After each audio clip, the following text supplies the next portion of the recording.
Back here in southern Nevada, the food bank 3 Square says 1 in 7 of our neighbors is hungry.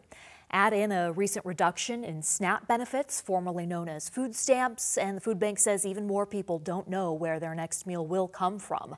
Nevada Week visited 3 Square to discuss that and more with Director of Operations Maurice Johnson, Senior Outreach Manager Nolga Valadez, and Event Marketing Manager Will Edwards.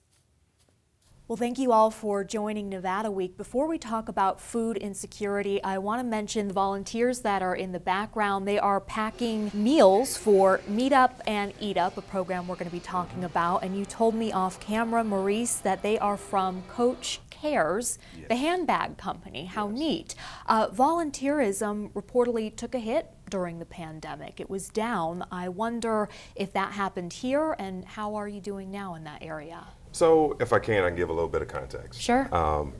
Pre-pandemic, we would have roughly about 34,000 volunteers coming through our facility, helping us out with various different programs that we had offered at the time. How often was that? This was throughout the course of a year. Okay. You fast forward to pandemic hits, everything shuts down. Well, we had to shut down in that aspect because of safety concerns, COVID. Early on, no one even knew what it was, except for it was very bad. And ultimately, some of those programs that we offered during that time frame with some of our community partners have not been able to come back. So when you look at 34,000 volunteers annually, now down to about 13,000, that's a huge drop off. Wow. But with the programs that we do have in place and still have here, we're just so gracious and so thankful for those volunteers that still come in each and every single day, whether it's a group like Coach Cares or individuals. We have some individuals that come here every single day, almost like a full-time job. Just on their own, you don't have to be part of a group. Right. Well, speaking of COVID, Nolga, when it started, people receiving SNAP benefits began receiving a second monthly payment as well. As of April, though, that second monthly payment is no longer there. What kind of impact has that had on the groups that you serve? Yes, that is correct. We saw the last monthly extra allotment come in the month of March. After that, it went back to what it was pre-pandemic. One thing we do want to make clear is that SNAP has not gone away. We want to make sure that everybody understands that SNAP continues. It was just the emergency allotment that went away. And while some of those reductions were extreme. Give me an example for seniors. Right, so a senior typically receive around $23 a month of benefits.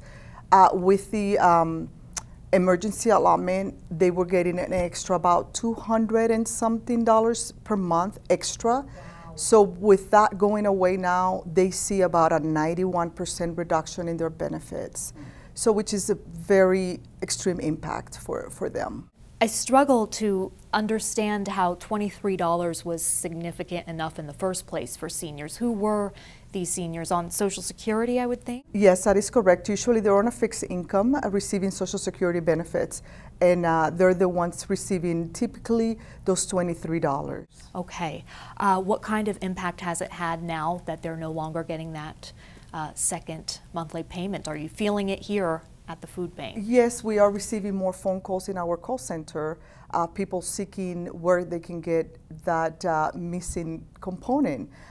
So we're seeing people asking for where can I go get food. So we're giving out, food pantry locations, as well as our Golden Groceries program that allows the seniors to go to specific Golden Groceries pantries where they can get that extra help, as well as the Lyft rides that is free of charge to them if they don't have transportation, so we're able to accommodate them with that.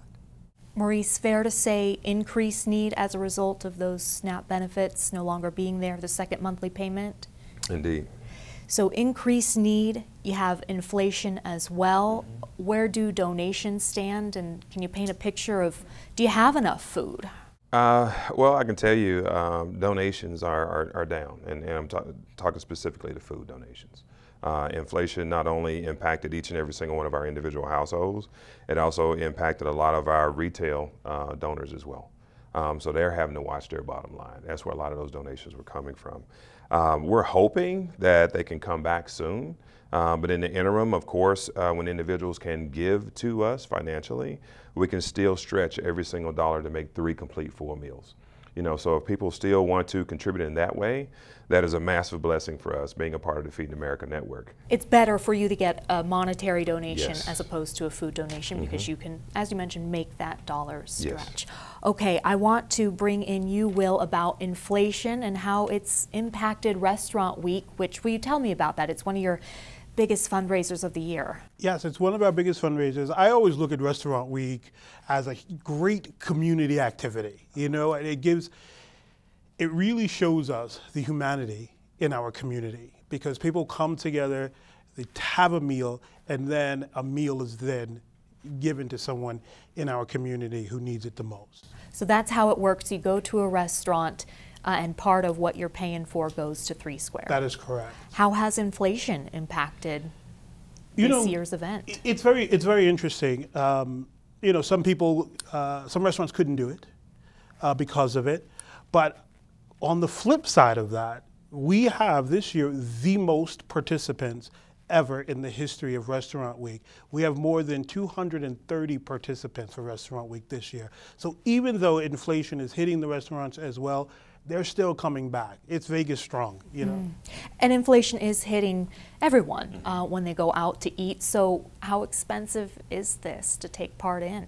Well, every restaurant that participates, they agree to do a 3-course prefix menu at a fixed price. So when I go through restaurantweeklv.org, you can filter through price points to find everything. I believe that there is something for everyone on Restaurant Week. For example, there are tons of $20 lunches out there. And the other day, I went to a little fast food place to grab a couple of sandwiches for myself and my wife, and it cost me $25. You can go out and get a 3-course lunch for $20 and help your hungry neighbor at the same time. It's a win-win. Noga, I want to bring you back in and go to more of a national perspective that could filter down to Southern Nevadans. As of this taping, the debt ceiling deal that is reportedly in the works has additional work requirements for older Americans, excluding veterans and homeless people, but that they would have to work in order to receive assistance. So currently, according to the New York Times, work requirements apply to able-bodied adults 49 years old and younger. This deal would raise the age to 54 years old.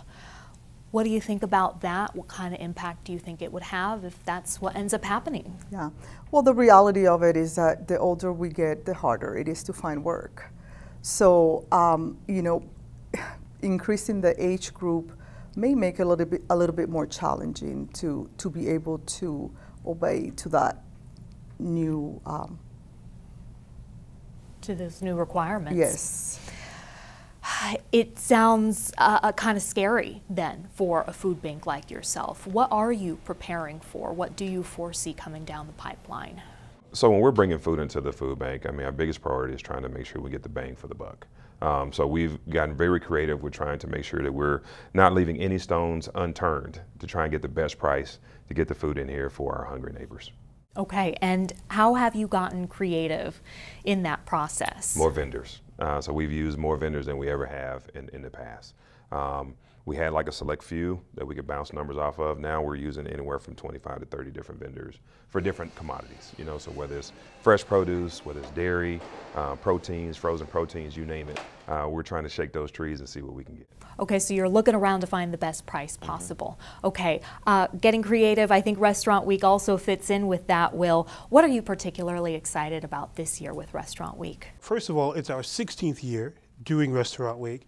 And I'm excited because there's so much variety this year on Restaurant Week. Of course, you have Mexican, we have Mediterranean, we have Filipino food, Chinese. It's so many opportunities to go out and find your favorite new place. So whatever you're feeling like, you can probably find. And that is how people can help 3 Square. But let's talk about other ways in which 3 Square is helping people. Meet Up and Eat Up. What is that program? So Meet Up and Eat Up is our summer food service program in which we go out into the community. There's roughly 80 sites that we go out to actually support kids that eat that need to eat during the summer months. Unfortunately, on the free and reduced lunch program, and when school's over, those kids may not have anything to eat. That's where we work to try and close that gap so they can have a nutritious meal, so they can be a kid during the summer months.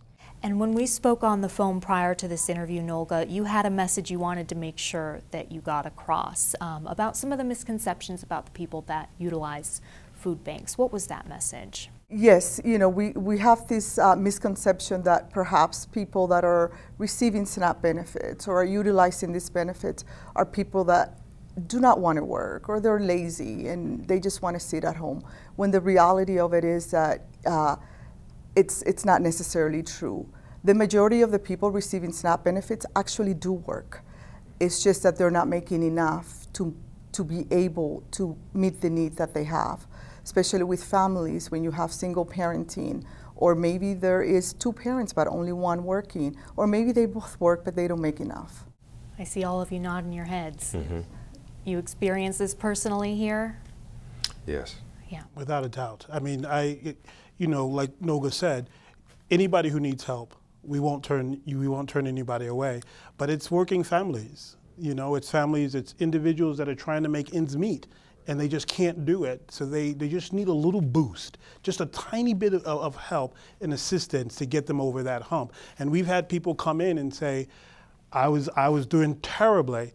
You guys helped me. Here's a donation. I'm doing much better now. I don't need the service. Very neat. Thank you all for your time today.